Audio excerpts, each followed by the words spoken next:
Hello, my dear friends. I'm glad to come your way again today. In this episode, I'll be giving you a summary and then I will conclude this series. We have been talking about the Good Samaritan, and this story could be stretched to apply to all aspects of life. But if you want to go that direction, then we will never conclude this series. So, being a Good Samaritan is the duty and responsibility of every human being. If this world will be a better place, a happy place for every one of us, then we all must be good Samaritans. The essential thing Jesus was teaching us in that story was to show us who our neighbor is. After all, the story came about as a result of a question that was asked to Jesus, "Who is my neighbor?" And Jesus proved by his answer that our neighbors are not those that are close to our houses, but anyone that is going through trouble, anyone that is bleeding, anyone that is weeping, anyone that is regretting life is your neighbor. Any nation that is bleeding, any nation that is regretting life, that is your neighbor. And Jesus expects that you will intervene as a soldier of mercy, as a soldier of justice, as a soldier of righteousness, and as a soldier of compassion. To be a good Samaritan, there are two things you must have. You must prepare for your journey, and in two directions. First, you must develop your character.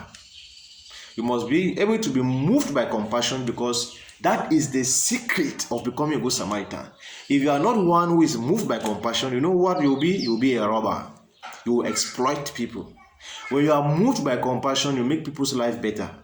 But when you are not moved by compassion, you use people to make your own life better.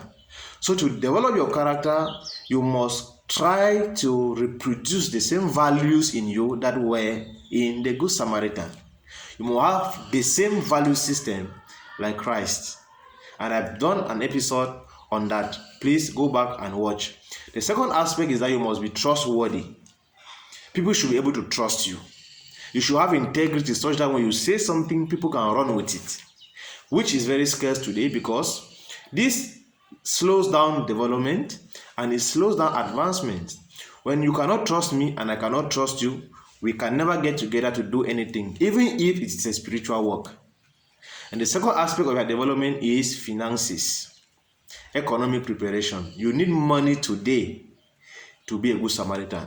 You cannot pay hospital bills if you are always broke.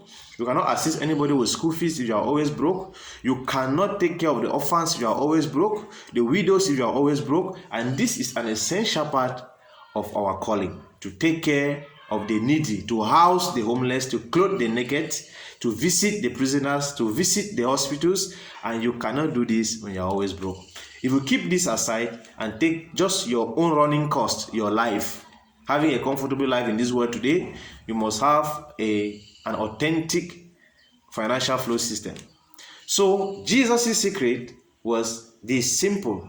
He was always moved by compassion. If you want to become like him, this must be the key of your life: compassion.